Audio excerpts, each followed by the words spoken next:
It's my honor to start the second day of this very amazing event. Who was here yesterday also? Most of you were here. It was an amazing day of talking about hope.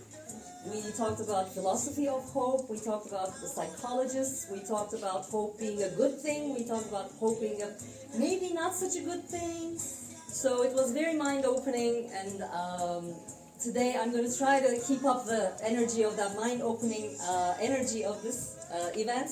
Congratulations to the team. I want to give them a round of applause to start the day.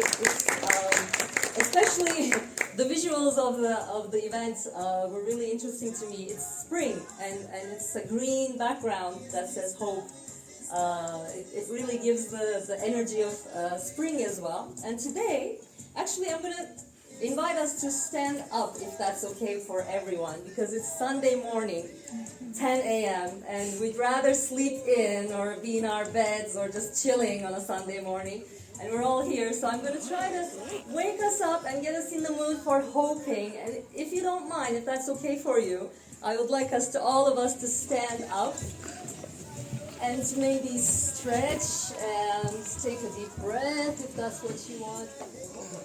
Oh, and a big exhale, and whatever your body wants to do to wake up, maybe shake a little. We could play this game of, give me a number from 1 to 5. 4. 4, okay. So here's the game. We're going to go 1, 2, 3, 4 with the right hand, 1, 2, 3, 4. Left hand, 1, 2, 3, 4. 1, 2, 3, 4. Then we go 3, 3, 2, 2, 2, and then 1, and we end the game. And the last thing is 1, 2, 3, 4. After the feet, we do the whole body, okay? So we're going to go 1, 2, 3. 1, 2, 3, 4. 1, 2, 3, 4. 1, 2, 3, 4. 1, 2, 3, 4. 1, 2, 3. 1, 2, 3. 1, 2, 3. 1, 2, 3. 1, 2. 1, 2, 1, 2, 1, 2, 1, 1, 1, 1, and shake the whole body. Shake it, shake it, shake it. Thank you, thank you. For those of you who want to keep standing up, you can do that. But today is an important day in this geography. It's May 5. In the Middle East and the Balkans and Turkey, it's celebrated as a rite of spring and involves rituals of hoping and wishing. It's Hıdrellez. Hıdrellez, in different cultures, it has an Islamic story as well. Hızır aleyhisselam did something. I don't quite know the particular stories in each country, but the gist of it, the rite of it, is it involves some jumping over fire, dancing, singing, and most importantly, making a wish, drawing it on a piece of paper, burying it under the rose tree. It depends what kind of culture you're coming from. Throwing it in the sea is also involved in the rituals. So today is the day to make a wish. I don't know if you have your Hıdrellez wish ready. So it might be a good time to think about what are your hopes today. May 5, 2024. What are you hopeful about? What do you hope will happen in the near future? In the distant future? You could take a moment to think about that, and maybe you could give me a gesture that's, that tells me that you're wishing something. It could be this or this, I don't know. What would be a gesture? If you come across someone, they don't speak your language, they don't speak any language, you're trying to explain to them that this is your hope, how would you do it? Yeah? Probably. What else? This is a common one. This is also. Yeah? Put your hand in your heart, or a prayer, or I really want this. Yeah, great. So maybe as you think about your wish today, maybe feeling it in your body and how that feels as like a total holistic feeling of hoping for something. I hope that happens. So I hope we're going to be having fun for the rest, for the remaining 55 minutes. I'm going to try to wrap up in 50 or 55 minutes. And we're going to be talking about planting the seeds of hope. I was playing Bob Marley. This was inspired by a little kid, 3-4 years old. The video was viral. Maybe some of you watched it. He's singing the song, don't worry about a thing, because every little thing's gonna be alright. So that's basically hope. Every little thing's gonna be alright. That's what you want to believe, and when you believe it, it's called hope. But let's see if hope can be... I'm sorry, I'm gonna turn on the music.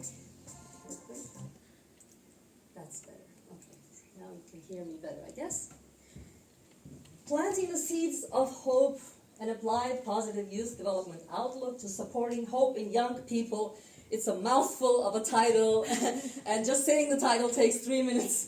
But here's the breakdown of that title. Actually, I'm going to start with talking about young people, what I mean by young people. I'm in a room of young people, and I'm going to be talking about young people, so what exactly do I mean? And then I'm going to be trying to explain positive youth development. I'm, by the way, I didn't introduce myself, I'm sorry. Ceren Yalın, I'm a developmental psychologist, also coordinator of the program PERGEL, which is an abbreviation of Pozitif Ergen Gelişimi.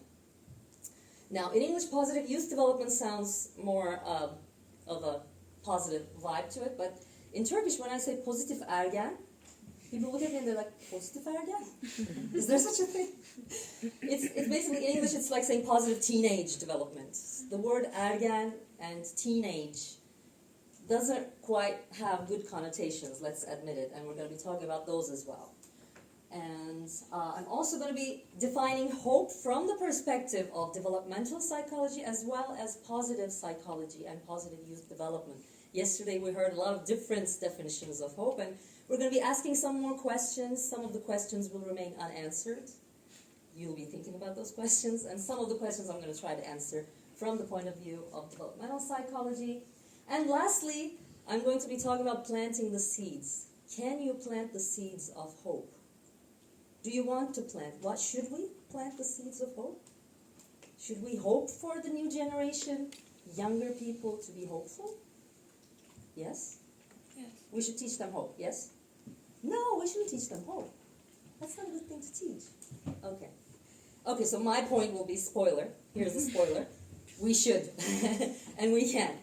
And I'm going to be talking about the PERGEL program as well, which actually tries to instill, to teach hope, how to be hopeful. All right, young people, also known as adolescents. Well, when I say adolescence, ergenlik, what are some words that, it could be Turkish, anybody who doesn't speak Turkish here? Okay, still all Turkish speakers. So we can do this in Turkish as well, or English. Adolescence, ergenlik. What are some words that come up? Your own ergenlik, maybe. Rebellion. Rebellion. Conflicts. Conflicts. What else? So far, we're far from hope. Rebellion. Rebellion, maybe that involves a bit of hope. Because courage. The courage of an ergen, of a young person. Okay. In Turkish we have the word delikanlı. Delikan, kind of a crazy kind of courage. Maybe not so grounded, but that's the perception. Okay, so pretty much, my generation is the Umut Sarıkaya generation, so this gives you an idea. I mean, at least the visual. You don't have to read the whole thing. It does talk about ergen isyanı, by the way, rebellion of young people. And basically we're thinking about, zits, acne problems, and it's not a beautiful picture. Adolescents and young people, they're generally parodied. It's like funny. We laugh upon ergens and even sometimes demonize them. So let's be aware of that bias. It's a bias, and it's actually discrimination against a certain age group. So let's be aware of why we do that, and maybe just like any kind of discrimination, it comes from a lack of empathy. Because when we talk about, children, or like adolescents, young people, we talk about it like it's a group of people that are different from us, whereas these are life stages. So children, that's us. Teenagers, that's us just a few years ago. I mean, teenager and children are not categories, different categories, but stages of life. So we were all teenagers, and anybody here older than 25? Okay, except for us, you are all adolescents. Excuse me, sorry. Not sorry. All right, so adolescents have been portrayed throughout history as as they have bad manners, they have no contempt, they have contempt for authority, disrespect for elders. What's happening to our young people? These young people, it's getting worse, things are getting worse. Their morals are decaying. And even Stanley Hall, of all people, this is the first person to receive a degree in psychology, by the way, textbook guy. Stanley Hall's books are taught across universities. He gave psychologists the idea that adolescence is a period of storm and stress. We don't have a positive connotation about adolescence. Okay, not a good start, but we'll see. It comes from the Latin word, not too surprising, adolescere, to grow up. So it's a person who is growing up, basically. Technically speaking, it starts with puberty, which is, in Turkish, buluça, which is different from ergenlik. It's the biological changes that take place. The gist of it is that sex hormones are increasingly, so the person is, has some reproductive capabilities. And so that's considered the start of adolescence, and then early, middle, and late adolescence are, it starts with 10, age 10, early adolescence would be until 13, and then it goes until the individual gains a stable, independent role in society. When does that happen? Independent role in society, stable and independent role in society. Do you have an age for that? Any age? Guesses? Around what age, maybe? 14. 40? 40. Any other guesses? So adolescence goes until 40? Yeah? Mid-20s? Mid-20s, 25-ish. Okay, let's see. I'm going to leave that unanswered. But technically, some resources tell us it's 24. But I am not the kind of developmental psychologist who believes in numbers, because it changes for all of us. It's a really relative concept. But throughout adolescence, a lot of important changes take place, especially in the brain. Something called synaptic pruning takes place, which is basically deleting unused files. That's what it is. Synaptic pruning means all the neural networks that are not being used are cut off. Like, okay, you're not using this anyway. So it's really important to go on, whatever, if we want to teach hope, we should be talking about hope, otherwise it's going to be forgotten. Prefrontal cortex, yesterday there was a lot of mentioning of prefrontal cortex because we have a really huge prefrontal cortex compared to other species, and it's the moral decision-making center of the brain, it's impulse control, emotion control, it's very important, and it's growing fast in adolescence, but the medial prefrontal cortex, which is responsible for understanding other people's points of view, theory of mind, empathy, that's the medial prefrontal cortex. It grows very slowly. It lags behind. So perspective taking, young people not always thinking they're the only one who are going through this, you don't understand them, that's actually because their medial prefrontal cortex is actually growing slower. Also, the limbic system. What is the limbic system? When we think about the brain, like the fist, this is the limbic system. That's deep underneath the brain structures, and that's the oldest one, the most primitive one, let's say. That's responsible for emotions, and also for rewards, like dopamine. Oh, this is going to be exciting, kind of feelings. The limbic system gets super hypersensitive. So there's some thrill-seeking, like, this should be very exciting.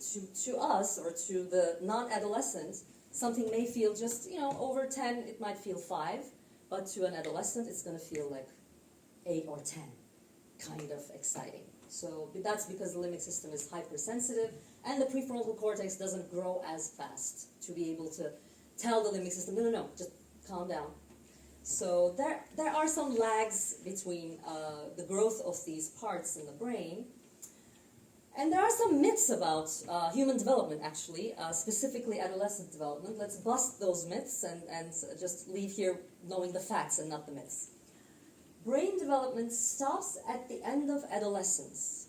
Is that true or false? Who says this is true? It ends at the end of adolescence? So that's 25, it doesn't grow anymore? Like physically? Physically and... Okay. Physical change, that's a good point. Does it mean it physically changes if we build new neural networks? And I think the answer is yes. Yeah. So it continues throughout life. Yes. Yes, I'm glad everybody is aware of this myth. Sorry.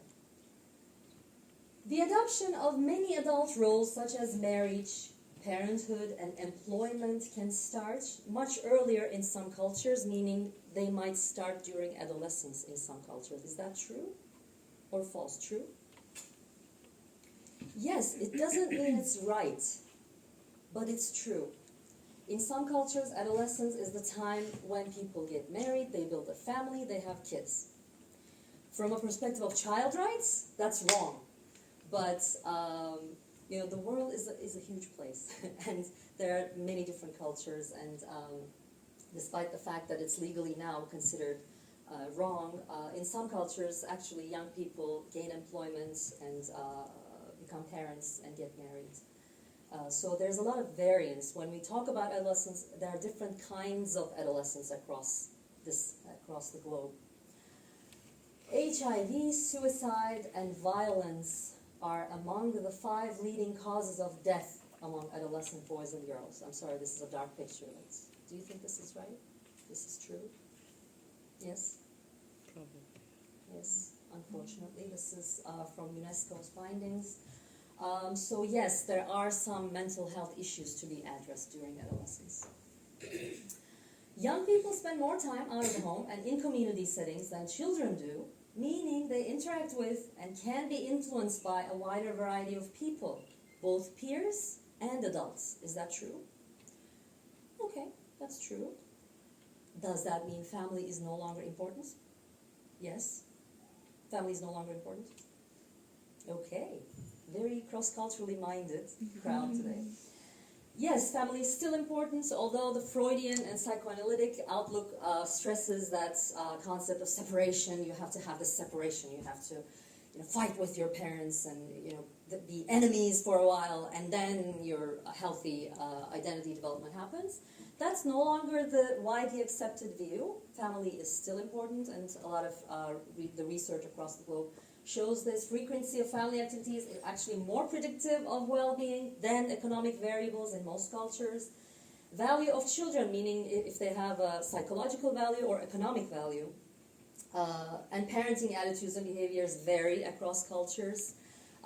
In some cultures, people still have more children so that they bring income to the family, because this family might be involved in farming and agriculture.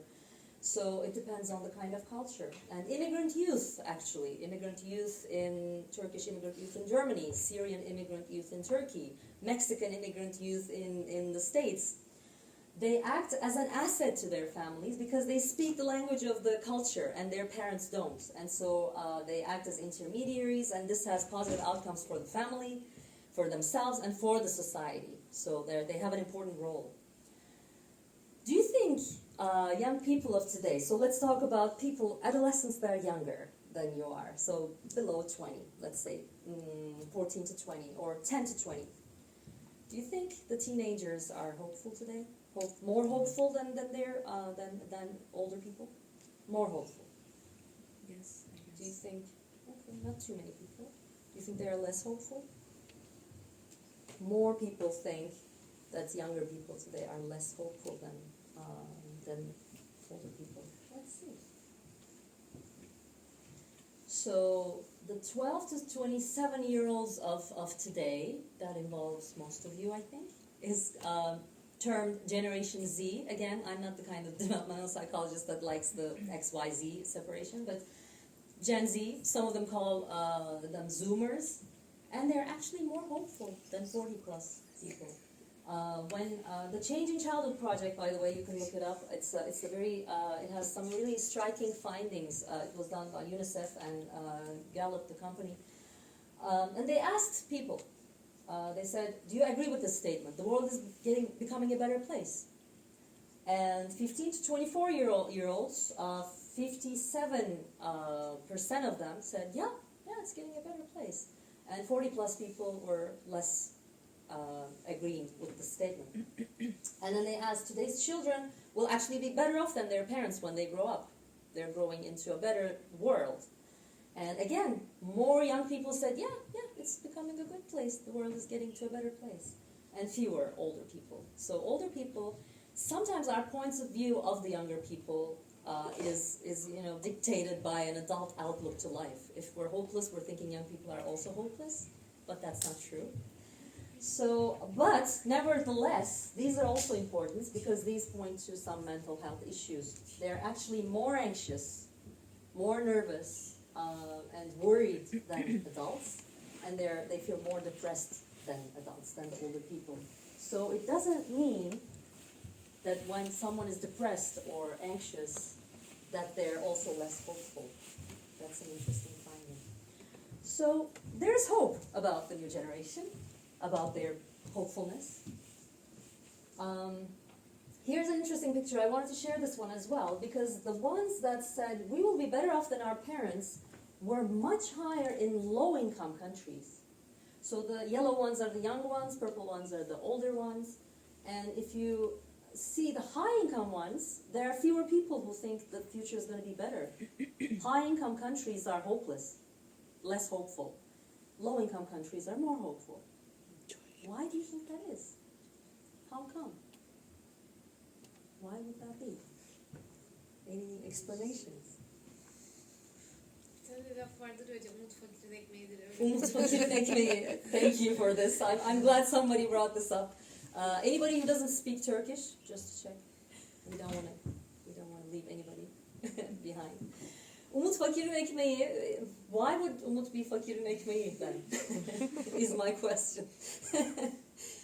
Okay, so the explanation in the report was actually because the world is, with the digital advances, with technology advances, the low-income countries have more access to basic services now than the older generations. That's one of the explanations.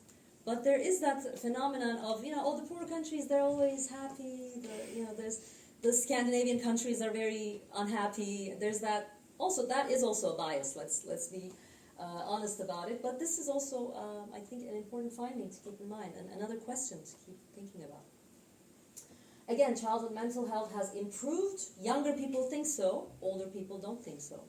Older people think childhood mental health has not improved that much. Younger people think, oh yeah, we're better. Our parents were not feeling as good. So that's also important. This is taken exactly from the reports. They say our results show that cliches about young people being entitled, demanding, or naive are not backed up by data.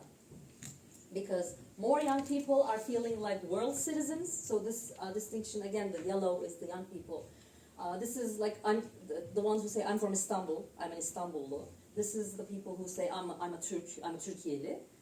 And this is people who say, oh, I'm a world citizen, I don't belong to anywhere. So more young people are feeling like world citizens. They are more globally minded. More young people are accepting of diversity, LGBTQ, females, religious minorities, racial and ethnic minorities. These should be treated equally. And the yellow ones, again, are higher in each of the categories, you'll see, which means they're more accepting of diversity. What about Turkey? Interesting finding, Turkish youth is actually getting more optimistic. In 2021, about 28% was optimistic. Now more people are optimistic. And less people are pessimistic. I mean, less than half of the people are feeling pessimistic. Pessimism has decreased. How could that happen? Yeah. And the desire, which is most interesting, because the desire to live in another country, I see in young people are increasing. I mean, even in my generation it was very high, but the numbers show that it decreased in young people. Interesting. Again, another question to think about. This is TÜİK, of course, the government, Turkish Statistical Institute says, a lot of people, almost half the population says, I'm happy, everybody's very happy, they're happy with their job, they're happy with their education. That's the Turkish Statistical Institute, always take it with a pinch of salt, as we say. Yeah, I'm sure these are legitimate findings, but still, I wanted to present these as well. So why should we do something with adolescents? Why do we care about young people so much? Findings show that subjective well-being in adolescents, in other words, if you ask young people about their well-being, if their well-being is high, it predicts their income in adulthood. So the better their well-being, the more money they will make as adults. That has been across many findings.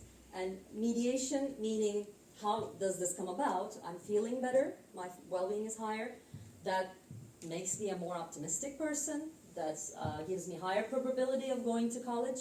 And so in the end, I actually make more money. So that's the mediation happening there.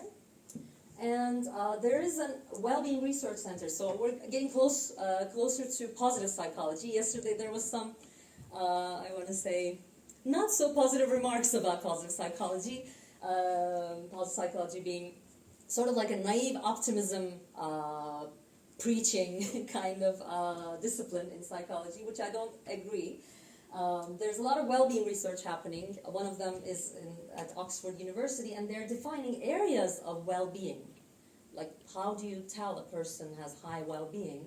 And some of them are optimism, growth mindset, self-control, emotion regulation, finding meaning or purpose. These are all markers, indicators of well-being. They're accepted as indicators of well-being by the Oxford researchers.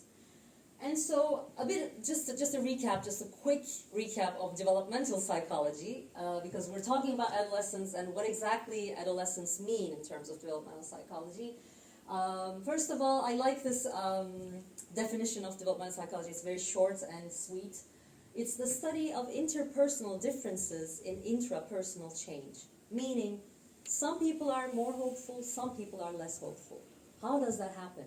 How do these people grow differently? What happens to them as they grow that they end up different?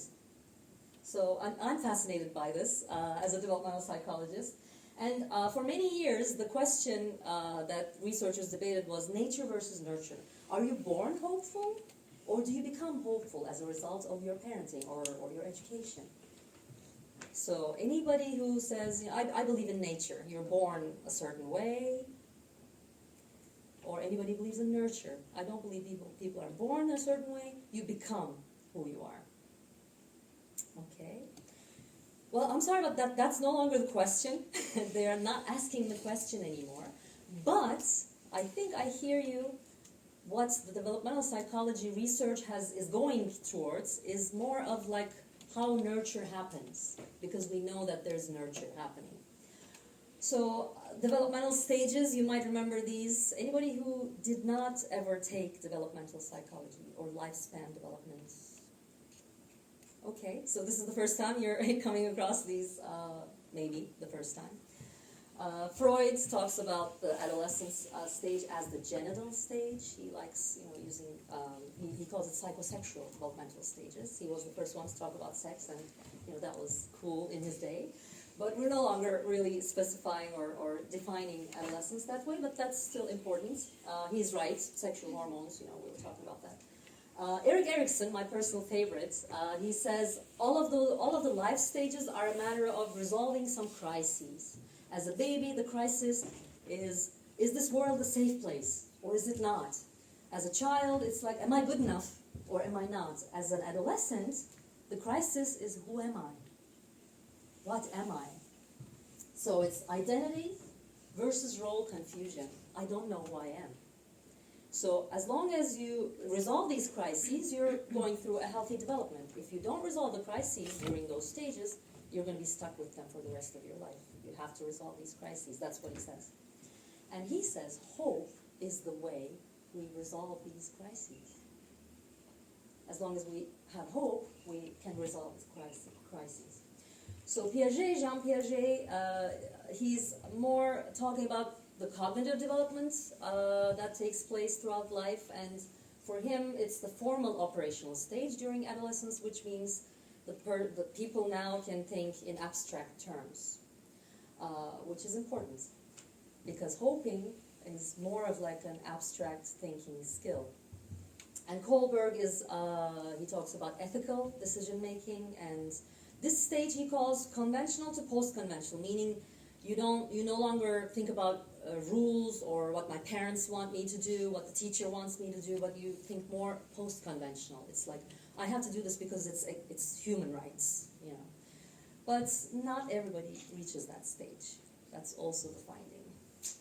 Well, okay, we're getting closer to positive youth development and how we can plant the seeds, because Bronfenbrenner and his groundbreaking research and theory now no longer asks about nature versus nurture, because he says we grow up in ecological systems that interact with each other all the time. So now, after Bronfenbrenner's introduction of the ecological systems idea, we have a set of theories called relational developmental systems theories. And no more nature versus nurture. Instead, we have this two-sided arrow, meaning the individual also acts on his or her reality. This part is important for hope. It's not something is going to happen to me. My life is going to be good. My fate, my destiny is good, and good things will happen to me. No, I'm going to be doing some things, and some things are going to be happening in return.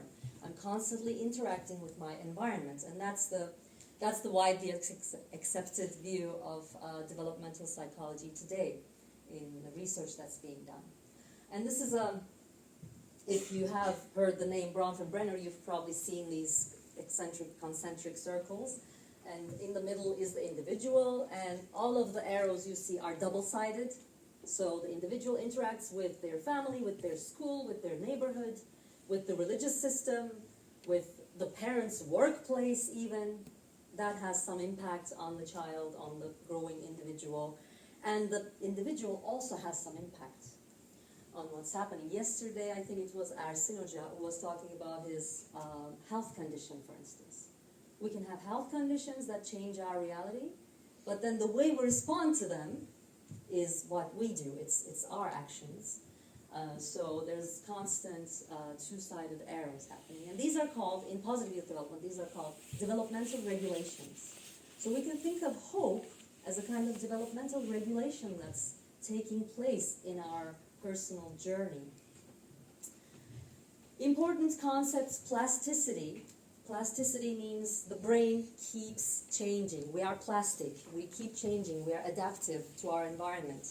And it keeps changing until we die, actually. And epigenetics, that's even a more exciting field of study. It actually, ever heard of epigenetics? Any studies?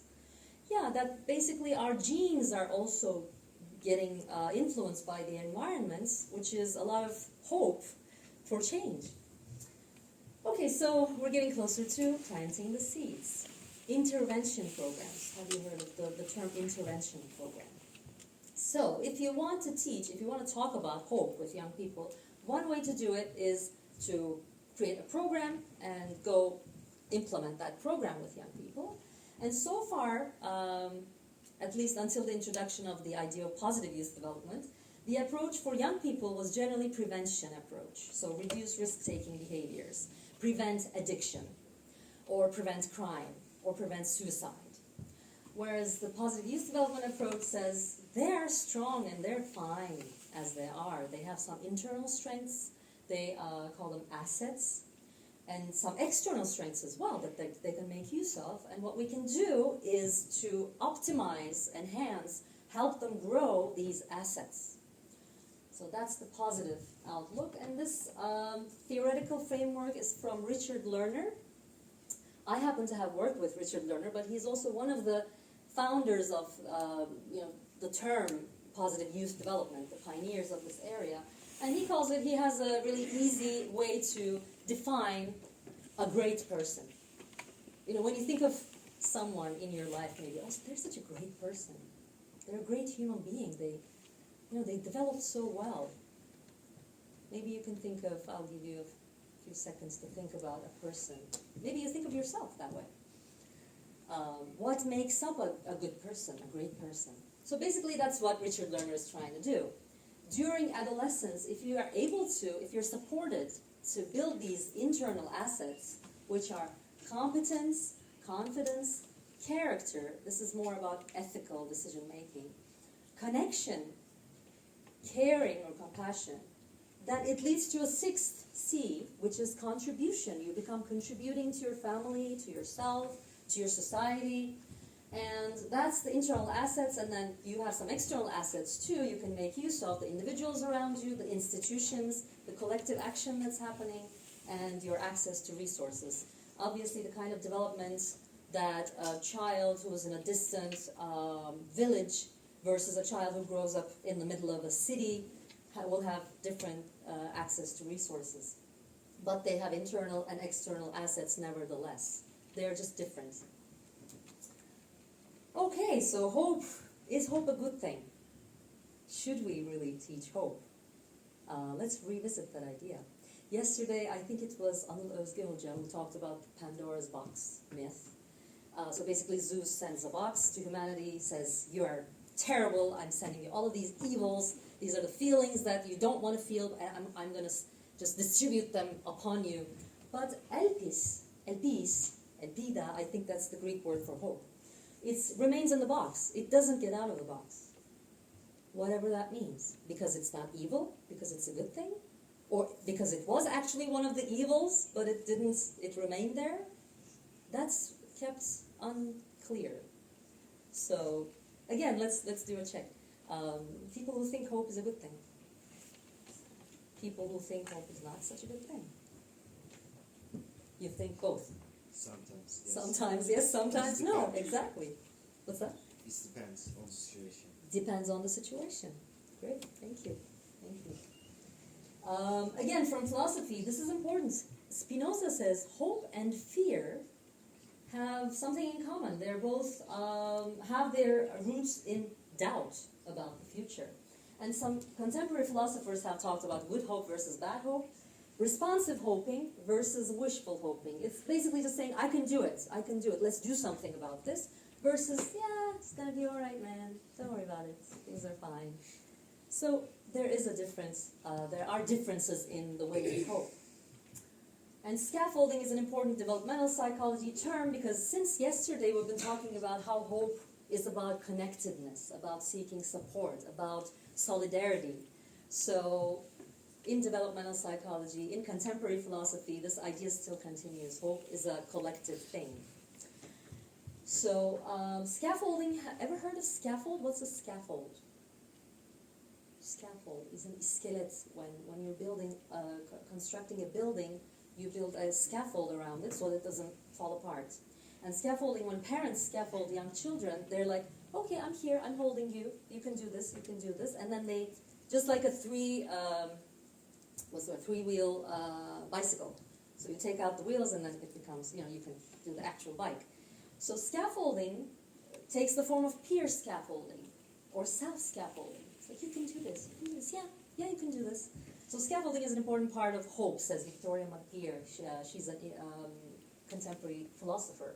And creating communities of responsive hopers and developing ecologies of hoping is what makes hope happen. Otherwise, it's not a lonely endeavor. You can't just be in your room on your own trying to be hopeful. That's just not the case. Is hope an emotion? Is it a cognition? Is it a virtue? Is it a skill? There's still some confusion about it, but there are some ideas. Some people call it emotion. Rick Snyder is the positive psychology researcher who has the hope theory. We're going to touch upon that. But it's a necessary condition for action, Ezra Stotland says in the book Psychology of Hope. And a psychosocial strength, says Erickson, that helps you go through those developmental crises. In positive psychology, there are a lot of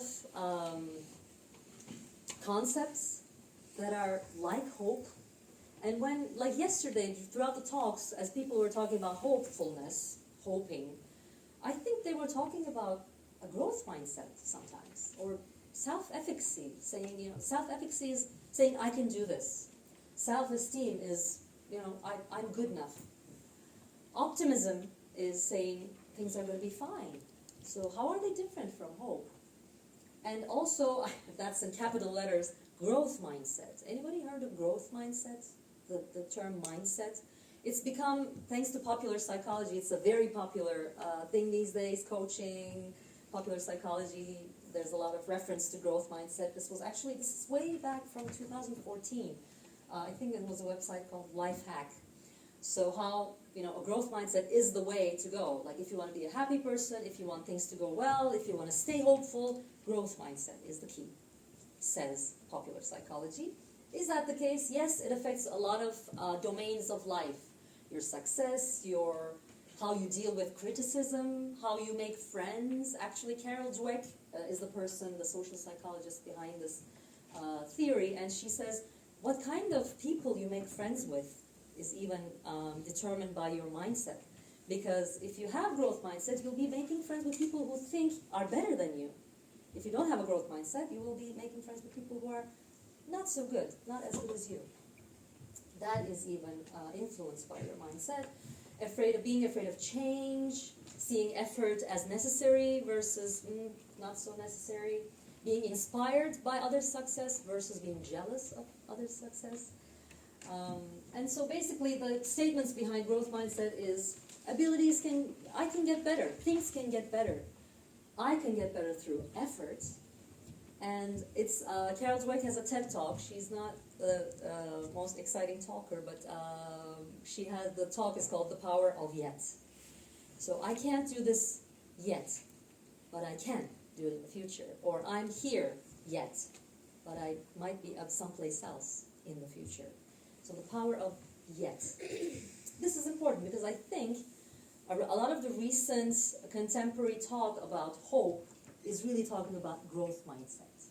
So just to clarify the terms, I wanted to introduce growth mindset. Again, Rick Snyder is the person behind hope theory in positive psychology. He says there are two main ingredients of hope. One is agency thinking, which means I have the power to act on the situation. And pathways thinking, basically thinking about your goals and the future. And there's also this term intentional self-regulation, which I will get to, especially while talking about PERGEL. Hope has been, Snyder has a lot of research on hope being predictive of what kinds of things.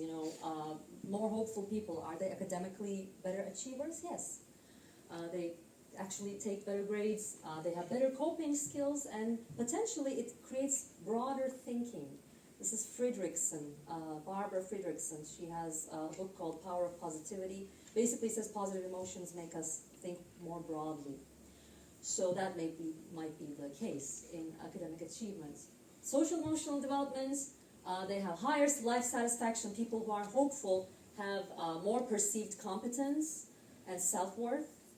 And it's negatively associated with symptoms of depression, internalizing and externalizing behaviors.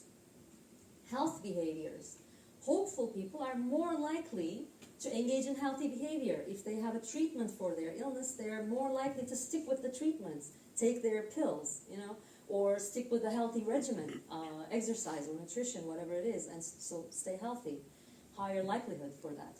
Athletic achievements. They studied athletes, and they see that more hopeful athletes not only have more superior athletic performance, they also have more superior academic performance. And they're less likely to quit their sports. That's why they're more successful, because they stick with it. And lastly, the positive youth developments. Most of this research is taken from Promoting Positive Youth Development. It's a book called Promoting Positive Youth Development by Lerner and his lab. I also have a tiny little bit of a chapter there talking about positive movement experiences, because that was my research area. And hope was Christina Kalina. She was getting her PhD as I was studying there. And this is from her paper. they outline, looking at research, doing meta-analyses and literature reviews, they're outlining 3 key ingredients in hopeful people. These are correlated with the statement, I'm hopeful. They have intentional self-regulation. Now, when I say self-regulation, what comes to mind? Just self-regulation. Regulating yourself, what does that mean? Self-regulation. Öz düzenleme. Emotion regulation, maybe? Impulse regulation, maybe? So intentional self-regulation is more about setting goals, selecting your goals. I'm going to be doing this, optimizing one's resources. What should I do to do that, to be able to do that?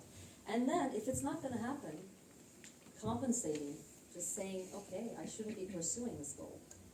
I shouldn't be hopeful about it, is also part of being smartly hopeful. So that's intentional self-regulation. Positive future expectations have to be there. If you don't expect to be somewhere good, if you don't expect to go to college, then you're not going to act on a reality. You're not going to study. You're not going to do anything. So there has to be a positive future expectation for us to be able to call you hopeful. And connectedness is a key ingredient because, again, as I said just a minute ago, you can't be alone in your room and be hopeful. It doesn't develop that way. Relationships founded on trust help provide young people with the confidence they need to attain their goals. And also important finding, hopefulness declines from age 10 to 13 to 14 to 17. So there's a decline in hope. The longitudinal studies show that people get less hopeful over time. So adolescents can be ideal targets for hope training programs. There is a thing called hope training program. And PERGEL is one of them. So this is my sales pitch. Hello, madam, I have the perfect program for you. It's the perfect program. I will tell you about my program. No, that's not, of course, I'm not trying to sell the program. It's not sold. It's not a for-profit program. It's a not-for-profit program that's implemented across Turkey. Talking about Çiğdem Kağıtçıbaşı, we lost her, unfortunately, in 2017.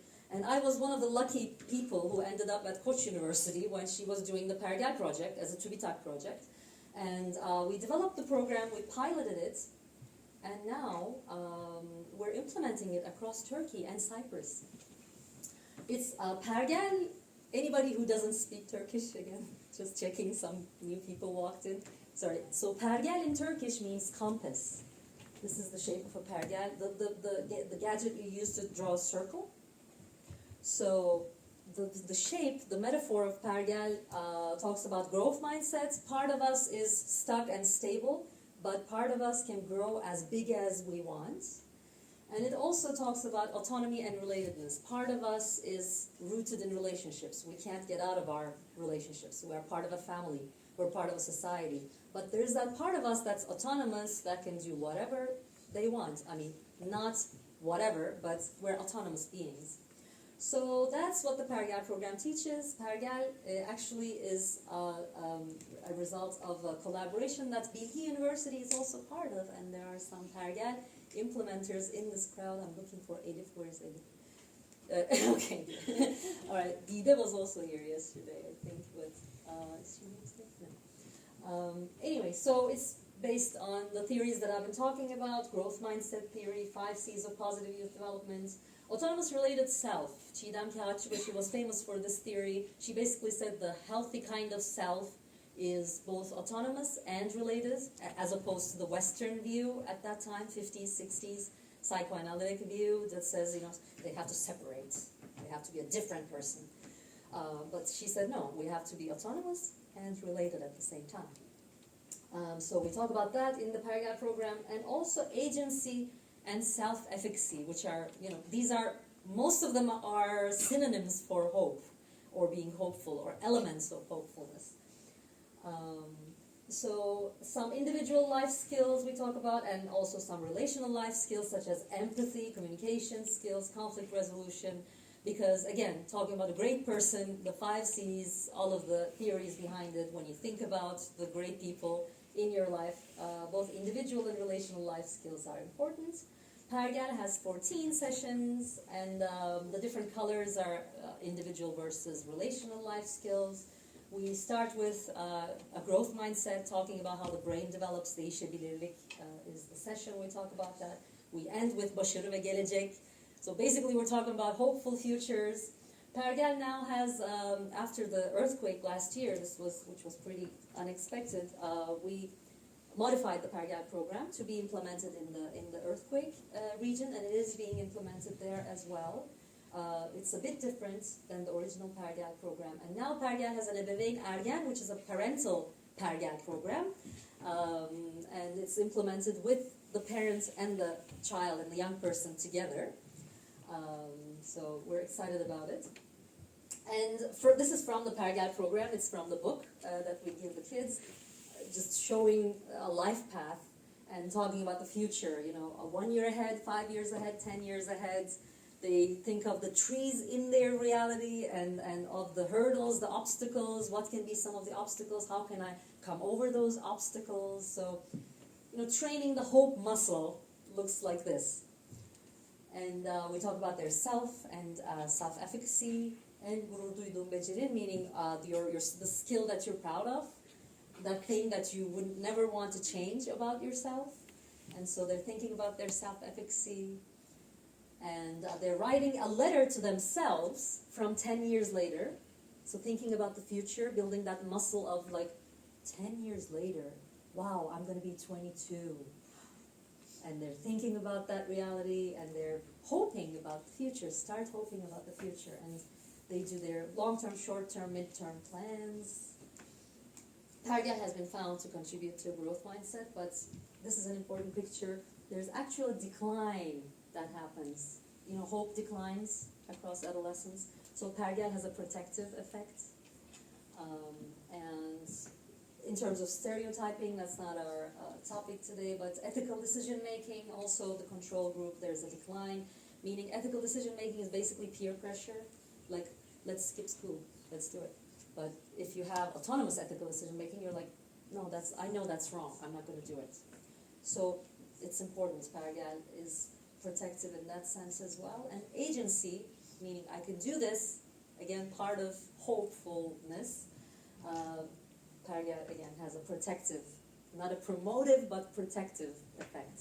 So there is a decline across adolescence, and we have to do something for people to not get totally hopeless.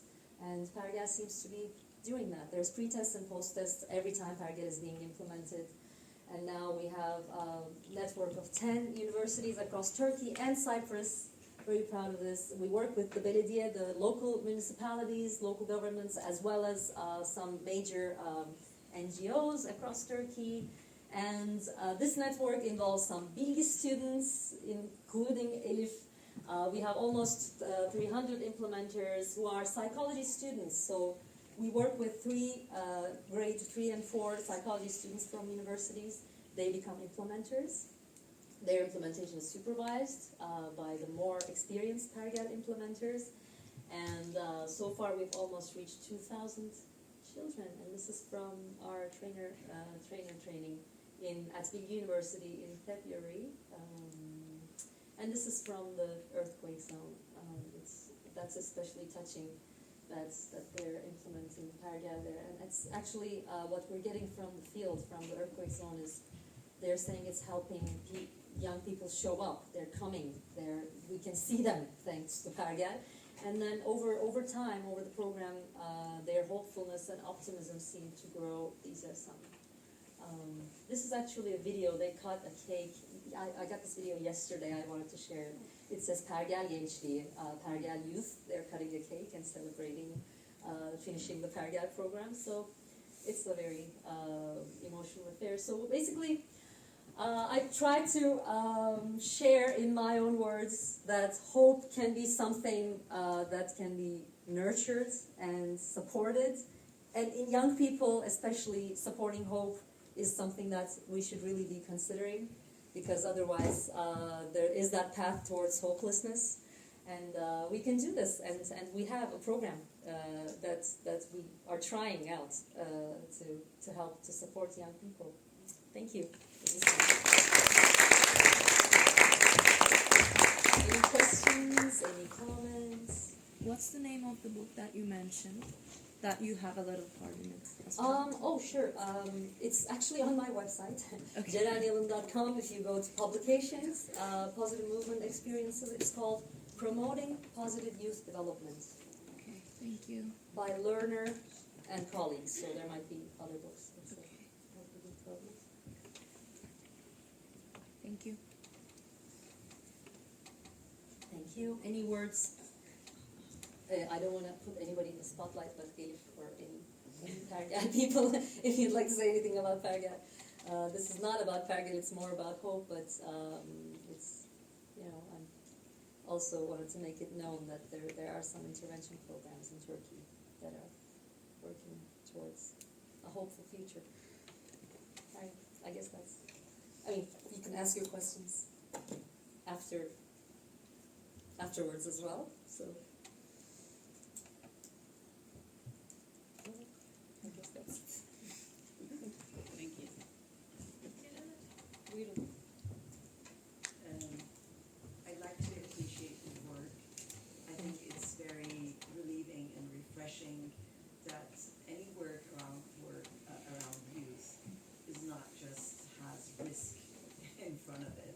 Yes, we have risks, but we have to focus on resiliency and growth and possibilities, choice making and self-esteem and all that. So I really appreciate your work, and I believe, especially the Turkish youth, I think will benefit from it greatly, and I think it will help also a shift in the paradigm of just these prejudices that young people suffer.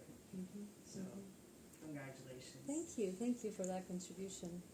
Yeah, the prejudice around youth itself and other kinds of prejudice. Yeah, thank you. Thank you very much for your presentation. Can adults join the PERGEL to get some education or contribute what you are doing? Is there an adult PERGEL version? Because we still need support for our hopefulness. Is that the question I'm getting? Middle bir adults we need to learn. Yes, actually, we start out the trainers training saying, if you could take the PERGEL program, would you like to take it? And which subject especially would you like to take? Good point, thank you for asking. That's the dream. We want to have a PERGEL early adolescence, right now that's what we have. Then we want to have a late and middle adolescence, PERGEL college version, and then PERGEL adult version. That's the dream, but we don't have it yet. We're working on it. Thank you. Yet. When it's out, you'll be notified. Just follow us, PERGEL Professor, on Instagram.